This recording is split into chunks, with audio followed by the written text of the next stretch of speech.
Hi hello welcome back to ఈ తరం కథలు. ప్లీజ్ ముందుగా వీడియోకి ఒక చిన్న లైక్ చేయండి.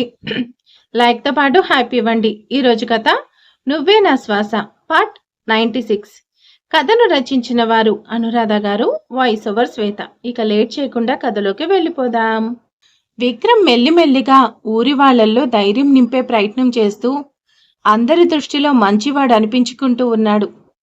నాయర్ కూడా అక్కడి వాళ్లకు చెప్తున్నాడు, మనకి మంచి రోజులు రాబోతున్నాయి అని చెప్పి ధైర్యం చెప్తున్నాడు.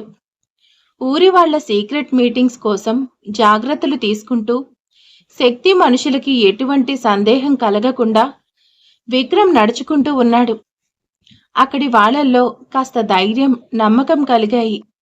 రాబో కాలంలో తమ రాణి అమ్మ తిరిగి రాబోతున్నారు అనే నమ్మకం ఏర్పడింది అక్కడి వాళ్లకు. ఊరంతా మౌన యుద్ధం చేస్తూ ఎవరికి వారే సమాధానం చెప్పుకుంటూ ఉన్నారు. మా రాణి అమ్మ వస్తుంది, ఈ దుర్మార్గుల పీడ విరగడవుతుంది. సికిందర్ సింగ్ మాకు మంచి మిత్రుడు, మాకు మేలు చేస్తాడు అనే నమ్మకంతో అంతా పొలం పనుల్లో నిమగ్నమయ్యారు. ఆ రోజు సాయంత్రం అభిరామ్ డాక్టర్ని మీట్ అవుతా అని చెప్పాడు. ఉదయాన్నే అంజలి నిద్రలేచి ఫ్రెష్ అయ్యి బయటకొచ్చింది. అంజలికి మధ్య అభిరామ్ ముభావంగా ఉండడం తెలుస్తుంది. కానీ ఏం జరిగిందో ఆమెకు అర్థం కావడం లేదు. తాను అభిరామ్కి దూరంగా ఉండాలి అనుకున్న మాట నిజమే, కానీ అతను అలా డల్గా ఉంటే ఆమె భరించలేకపోతుంది. ఇంట్లో అతన్ని కలిసి మాట్లాడే అవకాశం కుదరడం లేదు. అలాగే ఆఫీస్లో విచిత్ర వల్ల అభికి దగ్గరగా వెళ్ళి ఏం జరిగిందో తెలుసుకోలేకపోతుంది. అందుకే ఆమెకు కూడా చాలా దిగులుగా ఉంది. ఏదో తెలియని బాధ ఆమెను వెంటాడుతూ ఉంది. కానీ ఏమీ చేయలేక మౌనంగా ఆమె వర్క్ చూసుకుంటూ ఉంది. కానీ మనసులో సందేహం అంటూ రాకపోవాలి. ఒకసారి వచ్చిందంటే అది ఊరుకోదు. ఏం జరిగింది? ఎందుకు అభిరామ్ మొహంలో నవ్వు కనిపించలేదు? ఎంతో సరదాగా నవ్వుతూ ఉండే అతని ప్రవర్తన మారింది. కోపం మాత్రమే అతని మొహంలో కనిపిస్తుంది. ఎందుకు? అంజలి అనుకుంది ఇవాళ. అయినా అభిరామ్కి దగ్గరగా వెళ్ళి ఏం జరిగిందని అడగాలనుకొని ఎంతో మంచిగా కాఫీ కలిపి అభిరామ్ రూంలోకి తీసుకువెళ్ళింది. అభి మంచి నిద్రలో ఉన్నాడు. అతన్ని అలా దగ్గర నుంచి చూసి వారం దాటుతుంది. అందుకే ఆమెకేదో బెంగగా అనిపించింది. అంజలి శబ్దం చేయకుండా అతనికి దగ్గరగా వెళ్ళి నిల్చొని కాసేపు అతన్ని రెప్ప వేయకుండా చూస్తూ ఉండిపోయింది. ఆ సమయంలో ఆమెకు తెలియకుండానే కళ్ళల్లో నీళ్లు తిరిగాయి. అభి, నువ్వు నాకు ఎందుకు దూరంగా ఉంటున్నావు? అసలు నీ ప్రాబ్లం? నువ్వు నాకు దూరంగా ఉంటే నీకు నచ్చుతుందా? కానీ ఇలా దూరంగా ఉండడం నాకు కష్టమవుతుంది తెలుసా? అర్థం చేసుకోరా అని ఎంతో ఆవేదన పడుతూ అభిరామ్ని పూర్తిగా అపార్థం చేసుకొని అనుకుంటుంది అంజలి. అయినా నీకెలా అర్థమవుతుందిలే, నీకెప్పటికీ నా మనసు అర్థం కాదు. నీ చుట్టూ ఎంతోమంది అమ్మాయిలుంటారు. అలాగే కొత్తగా వచ్చిన నీ మోడ్రన్ సెక్రటరీ విచిత్ర ఉంది. ఇక నేనెలా గుర్తుంటాను? ఎందుకని నన్ను చూడాలి అని ఇష్టపడాలి అనుకుంటావు? ఇంకో 3 నెలల తర్వాత నేనెలాగో బయటకు వెళ్లాల్సిందేగా. ఆ తర్వాత నేనెవరో నువ్వెవరో, అంతేగా అభి అని మనసులోనే ప్రశ్నించుకుంటూ అతని వైపు దిగాలుగా చూసింది. ఆమె మనసు వేస్తున్న ప్రశ్న అభిరామ్ గుండెను తాకినట్టు అతను నిద్రలో ఇబ్బందిగా కదిలాడు. అతని కదలికతో అంజలి ఉలిక్కిపడి, అమ్మో, మిస్టర్ బీపీ లేచేట్టున్నాడు. నేను గదిలోకొచ్చి చాలాసేపు అయింది. కాఫీ చల్లగా అయితే మళ్ళీ అనవసరమైన క్లాస్ వేడి చేసి తెస్తాను అని బయటకు పరుగు తీయబోయింది. అంజలి అలా వెనుతిరిగి వెళ్ళిపోవడం అభిరామ్ చూసి కళ్ళు నులుముకుంటూ, ఏంటంజలి నా గదికొచ్చి వెళ్ళిపోతూ ఉంది? ఇది కలా అనుకుంటూ కంగారుగా అంజలి అని పిలిచాడు. ఆమె గతుక్కుమని అడుగాపి వెనక్కి తిరిగి చూసింది. ఆమె సుందర రూపం అతని గుండెను జల్లుమనిపించింది. అభి ఒక్క క్షణం ఆమె వైపు ప్రేమగా చూసి, అంతలోనే నేను చూస్తుంది కల కాదు, నిజమే. ఈ తింగర్ది గదిలోకొచ్చింది అని గొంతు సరిచేసుకుంటూ, ఏంటి వెళ్ళిపోతున్నావు? చూడపోతే కాఫీ తెచ్చినట్టున్నావు. మరేం ఇవ్వకుండా వెళ్తున్నావు అన్నాడు. అంజలి కంగారుగా, అంటే నేను కాఫీ తెచ్చాను కానీ అది చల్లగా అయిపోయింది, అందుకే వేడి చేసి తెస్తాను సార్ అని తడుముతూ చెప్పింది. అభి ఇలా ఇవ్వు అని సైగ చేసి ఆ కప్ అందుకుంటూ ఆమె చేతి వేళ్ళని తాకాడు. అంజలికి అలాగే అభిరామ్కి ఆ స్పర్శ ఏదో తెలియని ఆనందంని అలాగే ఎంతో విరహాన్ని కలిగించింది. అభి కాఫీ తాగుతూ ఏంటి కిచెన్లో నుండి కాఫీ తెచ్చి నా గదిలోకి ఇచ్చేలోగా చల్లారిపోయింది. అంటే నువ్వు కాఫీ తెచ్చేటప్పుడు చల్లగా ఉందా? అసలు వేడి చేయకుండా తెచ్చావా? అంటూ సిఐడిలా ప్రశ్నించాడు. అంజలి కళ్ళు పెద్దవి చేసి ఈ సైంధవుడికి కాఫీ తెచ్చాను చూడు నాది పొరపాటు అనుకుంటూ అంటే అది అభి నేను కాఫీ తెచ్చినప్పుడు వేడిగానే ఉంది. కాకుంటే మీరు చాలా మంచి నిద్రలో ఉండడం చూసి లేపాలనిపించలేదు. ఆలోగా కాఫీ చల్లారిపోయింది అని నవ్వుతూ చెప్పింది. కానీ ఆమె తడబడడం అభి గమనిస్తూనే ఉన్నాడు. అతనికి ఏదో సందేహం కలిగింది. అందుకే కాఫీ కప్ చెక్ చేస్తూ అలాగే తాగుతున్న కాఫీ కూడా డౌట్ మీద ఇంకోసారి టేస్ట్ చేసి అంతా బాగానే ఉంది, మరెందుకు కంగారు పడుతున్నావు అని కాఫీ ఖాళీ చేసి ఆ కప్ ఆమెకు అందిస్తూ అడిగాడు. అంజలి విసుక్కుంటూ నాకు అదే పని అనుకున్నావా నీకు సాల్ట్ కాఫీ ఇవ్వడానికి? సరే ఏంటి ఇంత టైం అయ్యే వరకు నిద్రపోతున్నావు?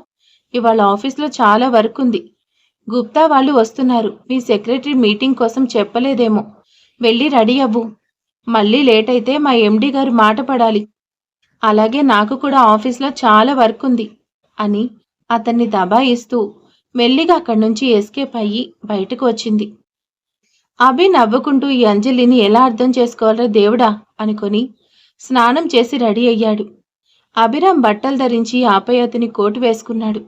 అది సరిగ్గా చూసుకోకుండా బయటకొచ్చేశాడు. అంజలి అతని కోసం ఎదురు చూస్తూ ఉండడం వినోద్ గారు సునీత అబ్జర్వ్ చేస్తూనే ఉన్నారు. ముష్టి ఈ మధ్య ఆండ్రియా అదే మన విచిత్ర ఫోన్తో బిజీ అవుతూ ఉన్నాడు. అందుకే అభిరామ్ వేసుకున్న కోట్ బటన్ ఊడిపోయి ఉండడం గమనించలేదు.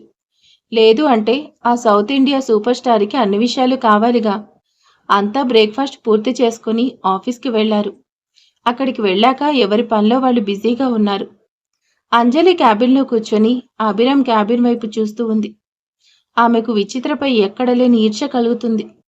ఆమె మాటికి అభిరామ్ క్యాబిన్లోకి వెళ్తూ ఏదో ఫైల్ కోసం చెప్తూ అతన్ని మాటల్లో పెట్టడం, అలాగే తనని విసిగించడం అంతా కావాలనే చేస్తుందని అర్థమవుతుంది అంజలికి. అంజలికి విచిత్ర అభిరామ్తో మాట్లాడే ఛాన్స్ ఇవ్వకపోవడం అంజలికి అస్సలు నచ్చలేదు. క్యాబిన్లో ఉన్న ఆ ఇద్దరిని ఇరిటేట్ చేయాలనుకుంది. ముఖ్యంగా అభిరామ్ని అతని మైండ్ డైవర్ట్ చేస్తే ఆ చిరాకు విచిత్ర మీద చూపిస్తాడని కావాలని అభిరామ్కి కనిపించేలా తన మొబైల్ తీసుకొని ఊటీలో ఉన్న మీరా మదర్కి కాల్ చేసి నవ్వుతూ చుట్టుపక్కల ఎవరిని గమనించకుండా మాట్లాడుతూ స్టైల్ కొడుతూ కుర్చీలో నుంచి లేచి అటు ఇటు తిరుగుతూ బిల్డప్ ఇస్తుంది అంజలి. అభిరామ్ అతని క్యాబిన్లో ఏదో ఇంపార్టెంట్ విషయమై విచిత్రతో అలాగే సుబ్రహ్మణ్యం గారితో మాట్లాడుతూ ఉన్నాడు. అలాగే అతని చూపు అంజలి క్యాబిన్ వైపు పడింది. ఆమె లోకం మర్చిపోయి ఫోన్లో బిజీ అయిపోయి మాటల్లో మునిగిపోయి ఎంతో ఆనందపడుతూ ఉండడం చూశాడు. మొదట ఆమె కావాలనే చేస్తుందనిపించింది. అందుకే పట్టించుకోలేదు. అభి అనుకున్నాడు అంజలి మీరా మదర్తో మాట్లాడుతుందని.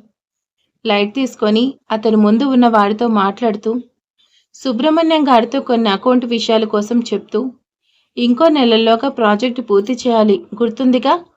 స్టాఫ్ డిలే చేస్తున్నారు, కాస్త ఆ విషయం చూడండి.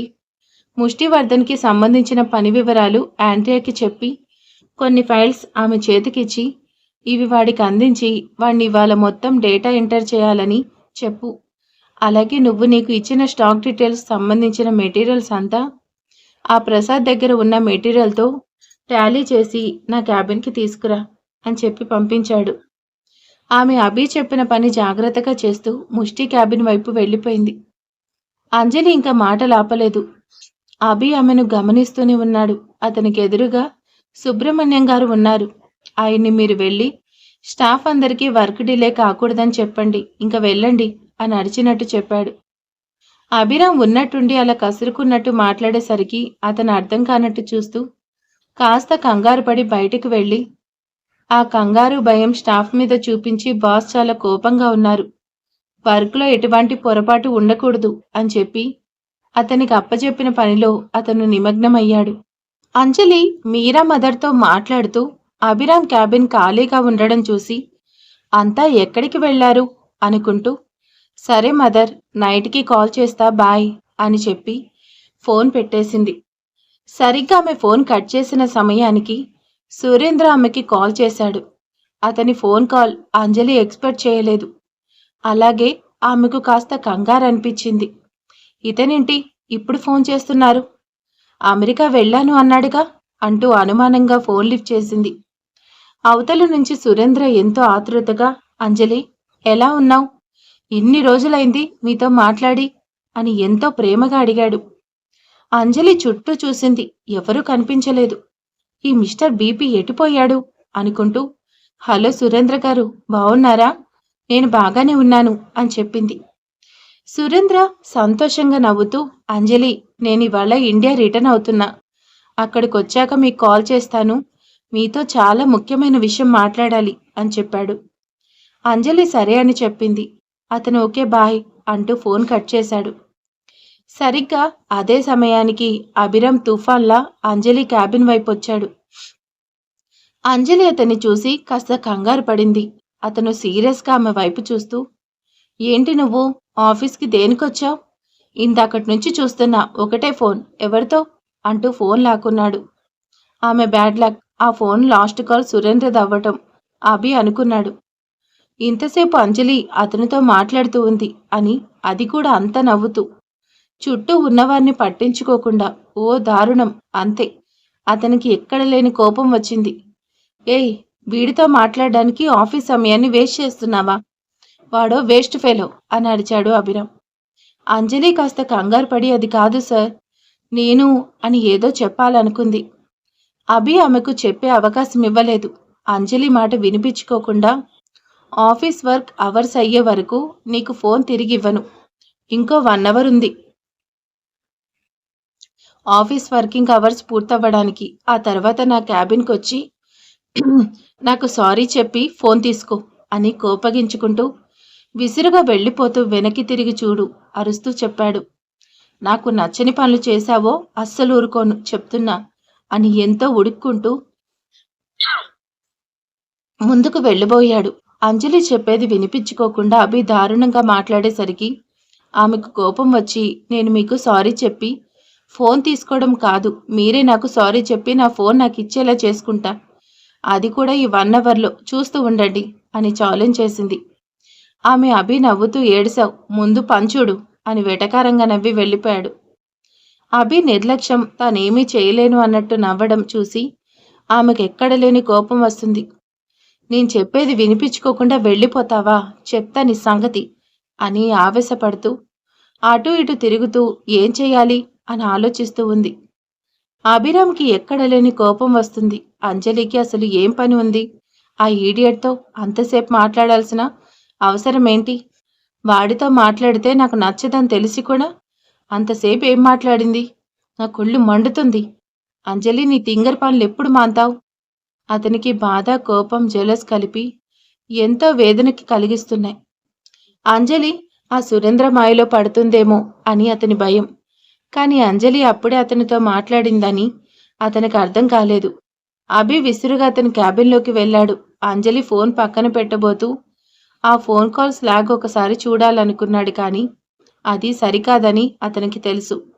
అంజలి పర్మిషన్ లేకుండా ఆమె ఫోన్ చెక్ చేయడం సరికాదనుకుని ఆలోచించాడు.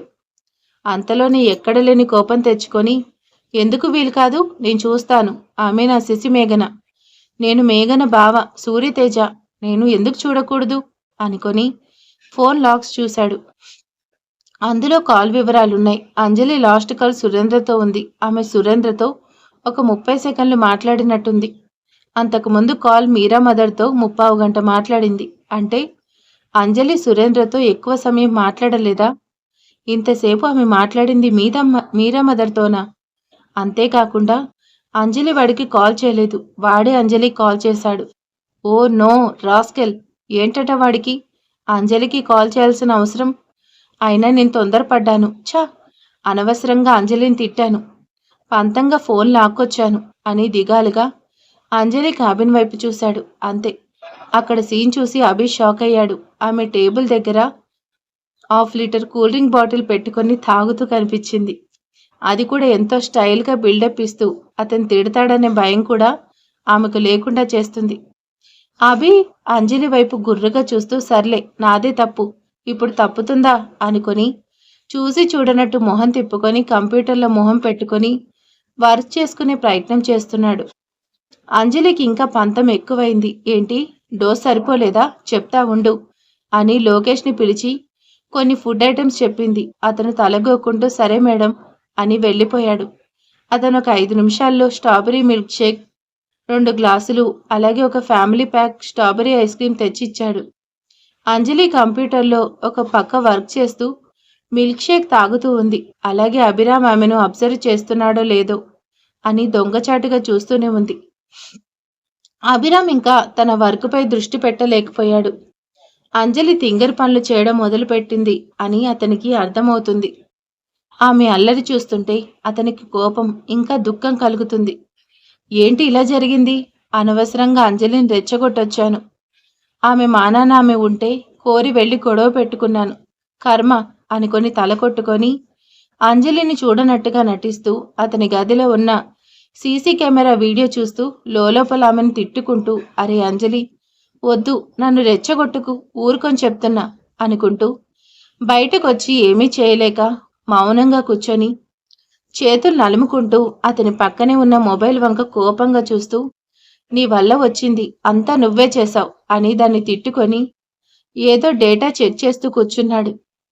అంజలి ఇంకాస్త అల్లరి మొదలుపెట్టి లోకేష్ని పిలిచి మిల్క్ షేక్లో ఐస్ క్యూబ్లు వేయించుకొని మరీ తాగుతూ ఉంది. అంతలో అభిరామ్ క్యాబిన్లోకి ముష్టి ఇంకా విచిత్ర వచ్చారు.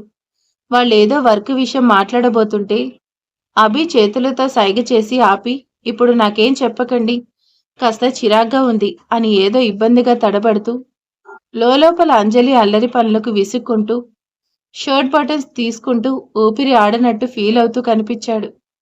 అతని ప్రవర్తన చూసి ముష్టివర్ధన్ అలాగే విచిత్ర షాక్ అయ్యి ఈయనకేమైంది, ఎందుకిలా విచిత్రంగా ఏదో ఉక్కపోస్తున్నట్టు ఏసీలో అలసిపోతూ నిట్టూరుస్తూ ఉన్నారు అనుకొని క్యాజువల్గా వాళ్ళు సీసీ వైపు చూశారు.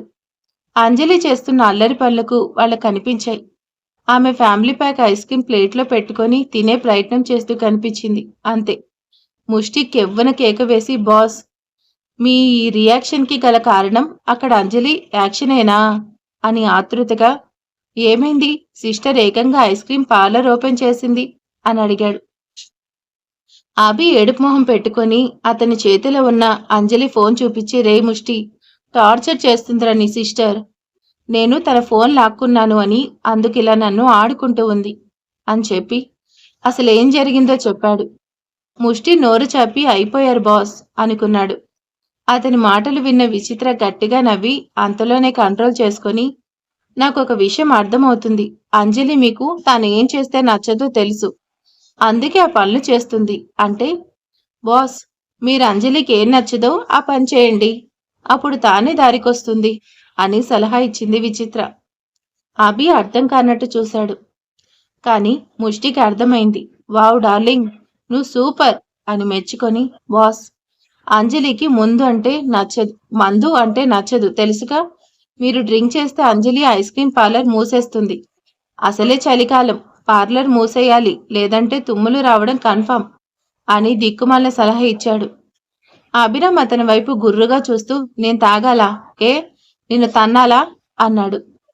ముష్టి నవ్వుతూ మీరు తాగనక్కర్లేదు బాస్, జస్ట్ యాక్ట్ చేయండి, అక్కడ అంజలి దగ్గర రియాక్షన్ ఎలా ఉంటుందో చూడండి, కానీ నేను వెళ్ళాక మన సెక్రటరీ సమక్షంలో ఏదో పార్టీ చేసుకుంటున్నట్టు బిల్డప్ ఇవ్వండి, అంజలిలో ఒకేసారి 2 ఫీలింగ్స్ వస్తాయి అని అంజలి సంగతి తెలిసి ఆ సీన్లో తాను లేకుండా జాగ్రత్త తీసుకున్నాడు ముష్టివర్ధన్. అతని ప్లాన్ అభి అర్థం చేసుకొని అంటే నీ సిస్టర్ నుండి తప్పించుకుంటూ నువ్వు సైడ్ అయ్యావా తన్నులు, నన్ను అలాగే నా సిస్టర్ని ఇరికిద్దాం అనుకుంటున్నావా అన్నాడు. అదేం లేదు బాస్, మనం అంజలిలో దాగి ఉన్న ఫీలింగ్స్ని బయటకు తీసుకురావాలి అనుకున్నాం కదా, అందుకే మీరు అలాగే విచిత్ర క్లోజ్గా డ్రింక్ చేసేటట్టు ఉంటే అంజలి ఉడుక్కొని మీతో పోట్లాడి తన మనసులో ఉన్నమాట చెప్పినా ఆశ్చర్యపోనవసరం లేదు అని నవ్వుతూ చెప్పాడు. ఆ మాటలు విన్న అభిరామ్ కూడా ఆశపడ్డాడు. అవునా, నిజంగా అంజలి నాతో తన మనసులో ఉన్న మాట చెప్తుందా అని అడిగాడు. ఎస్ బాస్ అని అభిరామ్ని రెచ్చగొట్టి అతను అక్కడి నుండి ఎస్కేప్ అయ్యి విచిత్రను అక్కడ కూర్చోమని చెప్పి లోకేష్తో ఒక విస్కీ బాటిల్, కొన్ని ఐస్ క్యూబ్స్, 2 గ్లాసులు పంపించాడు ముష్టివర్ధన్. అవి తీసుకుని లోపలికొచ్చిన లోకేష్ అభిరామ్ వైపు అయోమయంగా చూస్తూ అసలిక్కడ ఏం జరుగుతుందో ఏంటో ఏమీ అర్థం కావడం లేదు అని కొనుక్కుంటూ తాను తెచ్చినవి టేబుల్పై సర్ది వెళ్ళాడు. విచిత్ర తన యాక్టింగ్ మొదలుపెట్టింది. అభిరామ్ వచ్చిరాని నవ్వు నవ్వుతూ విచిత్రతో జోకులు వేస్తున్నట్టు నటిస్తున్నాడు. అంజలి ఒక స్పూన్ ఐస్ క్రీం నోట్లో పెట్టుకోబోయి అభి క్యాబిన్ వైపు చూసింది. అంతే, ఆమెకు మైండ్ బ్లాక్ అయ్యేట్టు ఒక సీన్ కనిపించింది. అభి చేతిలో, అలాగే విచిత్ర చేతిలో మందు గ్లాస్. ఆమెకు అప్రయత్నంగా కన్నీళ్లొచ్చాయి. ఇక క్షణం ఆలస్యం చేయకుండా కంగారు పడుతూ తన టేబుల్పై ఉన్న ఐస్ క్రీం డస్ట్బిన్లో పడేస్తున్నా అన్నట్టు అభి వైపు చూసి పడేసి అక్కడి నుంచి అభిరామ్కి సైగ చేసింది. పడేశాను, సో డోంట్ డ్రింకింగ్ అని వేడికోలుగా అభిని చూసి చూడనట్టు మొహం తిప్పుకొని ఎస్ అనుకున్నాడు. అంజలి కంగారుగా అక్కడ ఉన్న కూల్ డ్రింక్స్ అన్నీ పక్కన పడేసి చేతులు దులుపుకుంటూ వర్క్లో సిన్సియర్గా కూర్చుంది. అయినా అభి చేతిలో గ్లాస్ పడేయకుండా విచిత్రతో మాట్లాడుతూ కూర్చున్నాడు. అంజలికి పిచ్చ కోపం వచ్చింది. ఏంటి ఇంకా గ్లాస్ పడేయడం లేదు అని కంగారుగా అభిరామ్ క్యాబిన్ వైపు వెళ్తుంది. అభి టైం చూసుకున్నాడు. అతను హాస్పిటల్కి వెళ్లాలని గుర్తు చేసుకుని విచిత్రకు చెప్పాడు. నేను హాస్పిటల్కి వెళ్ళాలి. నాతో అంజలి వద్దు. తనకి కొన్ని దారుణాల కోసం తెలియకపోవడమే ప్రస్తుతం మంచిది. నువ్వు నాకు హెల్ప్గా వస్తావా? అంజలిని ముష్టి ఇంటికి తీసుకువెళ్తాడు. తనకి మనం బయటకు వెళ్తున్నామని చెప్తాం, సరేనా అని చెప్పి అతని చేతిలో గ్లాస్ పక్కన పడేశాడు. విచిత్ర సరే అని చెప్పింది. మరిక తర్వాత ఏం జరగబోతుంది ఏంటి అనేది నెక్స్ట్ పార్ట్లో తెలుసుకుందాం. ఇక వీడియోకి లైక్ చేయండి, సబ్స్క్రైబ్ చేసుకోండి, కామెంట్ చేయడం మాత్రం మర్చిపోకండి. Thank you for watching.